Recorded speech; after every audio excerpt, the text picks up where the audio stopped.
বিসমিল্লাহির রহমানির রহিম। প্রিয় দেশবাসী, দেশ আজ ধ্বংসের দ্বার প্রান্তে। প্রত্যেকটা খাত ভঙ্গুরে অবস্থা। বেকারত্বের হার অনেক বেশি। মনে হয় কোটা আন্দোলন করে বেকারত্ব আরও বৃদ্ধি পাইছে। কিছু দল আছে যারা নির্বাচন আগে চায়, কিছু দল আছে নির্বাচন পরে চায়। অশেষ অনৈক্য। পুরো বাজার ব্যবস্থা সিন্ডিকেটের কবলে। জীবন বাঁচানো খাদ্য উৎপাদনকারী কৃষক ন্যায্য মূল্য না পেয়ে আজ ঋণে জর্জরিত হচ্ছে। এরা উৎপাদনে অক্ষম হলে দেশে জাতির জন্য ভয়াবহ দুর্ভিক্ষ আসতে পারে। ব্যাংকিং খাতগুলোর চরম নড়বড়ে অবস্থা। দেশের লুটপাট আর ঋণের বোঝা প্রত্যেকটা নাগরিকের উপর চাপানো। মায়ের গর্ভে থাকতেই মনে হয় একটা শিশু চিন্তা করে যে দুনিয়াতে জন্মাবার সাথে সাথেই তো ঋণের বোঝা আমার মাথায় চেপে যাবে, তাহলে আমি জন্ম নিব কি না নিব। এ বিষয়টা সম্পূর্ণ আল্লাহই ভালো জানেন। আমাদের প্রিয় মাতৃভূমির ভূখণ্ডে অন্যান্য দেশের আধিপত্য বিস্তারের একটা অপচেষ্টা চলমান দেখা যাচ্ছে। অপরাজনীতির প্রলোভনে শিক্ষা খাত ধ্বংসের অপচেষ্টায় সয়লাভ হয়ে যাচ্ছে। যৌক্তিক অযৌক্তিক আন্দোলনে জনজীবন অস্থির। প্রতিদিন বেলাগাম আন্দোলনে সাধারণ মানুষের নাভিশ্বাস উঠে গেছে। আইন বা নিয়ম এখন বোঝা মনে করতেছে, তোয়াক্কা না করে অনেক কিছুই করার প্রবণতা দেখা যাচ্ছে। প্রতিটা মানুষ কোনো না কোনোভাবে প্রতিহিংসার শিকার হচ্ছে। মানুষের জীবনের নিশ্চিন্তে আজকে নাই বললেই চলে। শান্তি যেন পুবাল বাতাসের মতো আসে আর যায়। প্রশাসনের লোকগুলো বন্ধু না শত্রু কিছুই বোঝা যাচ্ছে না। নতুন কর্মসংস্থান তো হচ্ছেই না বলা যায়। বোবা কান্নায় চিন্তার ছাপ তো এখন আমাদের প্রধান উপদেষ্টা ডক্টর ইউনূসের চেহারায় স্পষ্ট দেখা যায়। হাসিনা আমলের মামলার সময় হাজিরা দেবার কালে মনমরা যে একটা ভাব ছিল, সেই ভাবটা এখন স্পষ্টভাবে লক্ষ্য করা যায়। হাসি দেখলে বিশ্লেষণ করতে ইচ্ছে হয় যে আসলে এটা মন খুলে হাসছে নাকি পরিস্থিতি সামাল দেওয়ার জন্য খাপ খাইয়ে নেওয়ার চেষ্টা করছে। সে যাই হোক, পুলিশ প্রশাসনের মধ্যেই দুই তিনটা গ্রুপ লক্ষ্য করা যায়। একদল ভালো, আরেক দল খারাপ, আবার আরেক দল চাকরি হারানো গ্রুপ, আর কিছু আতঙ্ক নিয়ে ডিউটি করতেছে। আবার আওয়ামী লেসপেন্সার ট্যাগপ্রাপ্ত একটা গ্রুপ তো অবশ্যই আছে।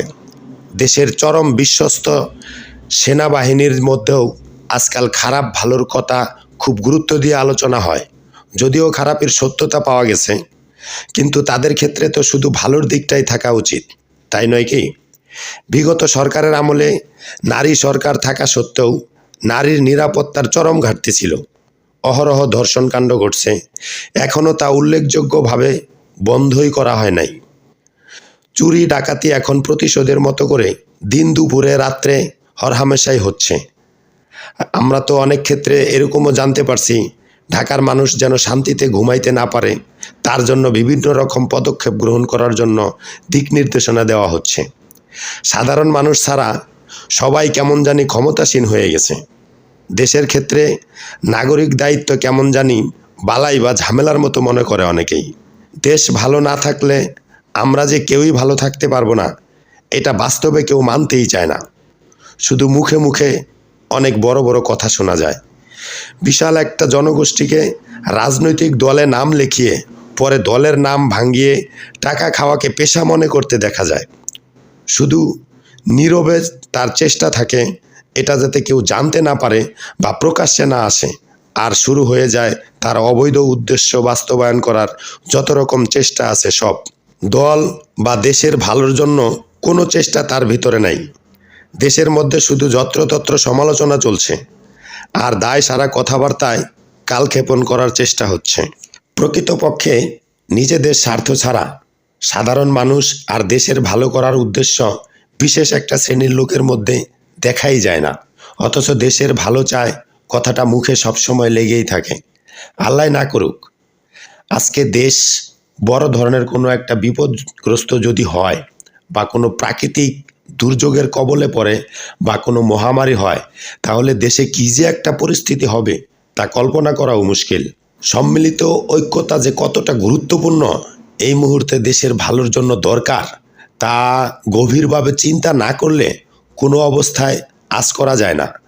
আর বাইরে একরকম, ভেতরে আরেকরকম। আচ্ছা, সেই কারণে তারা শেষ পর্যন্ত একমত হয়ে যাবে। সবাইকে বিনা দ্বিধায় এই সংগ্রামে যোগ দেওয়ার আহ্বান জানাচ্ছি। প্রিয় দেশবাসী, লক্ষ লক্ষ শহীদের রক্তের বিনিময়ে এবং লক্ষ লক্ষ মা বোনের আত্মদানের বিনিময়ে যে বাংলাদেশ আমরা পেয়েছিলাম তা ফেসিবাদ এবং স্বৈরাচারের হাতে ধ্বংস হয়ে গেছে। উনি ওনার সভ্য এবং ভদ্র ভাষায় যত রকমভাবে কথা বলতেছেন দেশের জন্য, দেশের মানুষের জন্য, রাজনৈতিক দলগুলোর জন্য, মনে হয় জানি সবাই এই কান দিয়ে শুনে ওই কান দিয়ে বের করে দিচ্ছে। হয়তো ওনাকে মানছে না অথবা ওনাকে মানতে চাইতেছে না, মানে আবার এই ব্যাপারগুলো ক্লিয়ার করে কেউ বলতেও আসে না। অতএব প্রফেসর ডক্টর ইউনূস স্যার, আপনাকেই বলছি, দেশের ভালো করার কোনো সিদ্ধান্ত যদি আপনি নিতে চান, সরাসরি 20 কোটি জনগণকে আপনার সাথে নেন। স্যার, আপনাকেই বলছি, দেশের ভালো করার কোনো সিদ্ধান্তে 20 কোটি লোক, 20 কোটি জনগণ আপনার সাথে থাকবে। আপনি শুধু কোনো ব্যক্তি বা কোনো দলের মতামতের অপেক্ষায় বসে থাকবেন না। নতুন পুরান সব দলকে বাদ দিয়ে সরাসরি 20 কোটি মানুষের মতামতকে প্রাধান্য দেওয়ার চেষ্টা করুন। 20 কোটি মানুষের মতামত নেবার চেষ্টা করুন।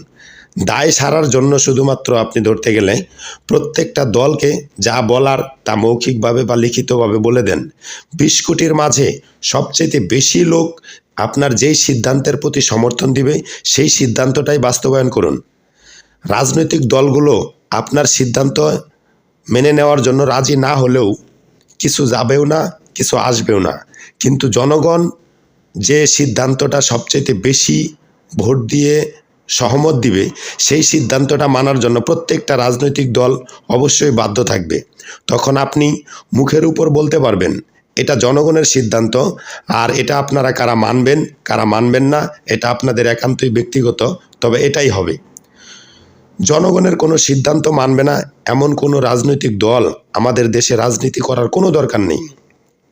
এখন কথা হচ্ছে 20 কোটি জনগণকে একত্র করবেন কিভাবে, বা 20 কোটি জনগণের মাঝখানে কোনো একটা সিদ্ধান্ত ছেড়ে দিয়ে কত পরিমাণ লোক পক্ষে আছে কত পরিমাণ লোক বিপক্ষে আছে সেটা আপনি জানবেন কিভাবে? কোনো সমস্যা নাই স্যার, ডিজিটাল বিশ্ব এখন, এটা কোনো ব্যাপারই না, অনলাইনের যুগ। কোনো সভা সমাবেশ ছাড়াই প্রত্যেকটা দিন এক জায়গায় 20 কোটি লোক একত্র হবে, সম্পূর্ণ অটোমেটিক। এ বিষয়ে পরবর্তী ভিডিওতে সম্পূর্ণ ডিটেলস আকারে জানিয়ে দিব। তবে সম্মানিত দেশবাসীকে বলছি, আসুন আমরা শুধু ভালোভাবে বাঁচার জন্য একত্র হই, শান্তির জন্য সচেতন হই, না হলে পরে আমাদের সবাইকে আলাদা আলাদাভাবে পস্তাতে হবে, কোনো উপায় থাকবে না। আমি প্রত্যেকটা রাজনৈতিক দলকে সর্বোচ্চ সম্মানের সাথে আকুল আবেদন ও অনুরোধ জানাচ্ছি, আপনারা 20 কোটির সাথে রাজনীতি করবেন না, 20 কোটি জনগণের জন্য রাজনীতি করুন, একটা শান্তিপ্রিয় দেশের জন্য রাজনীতি করুন।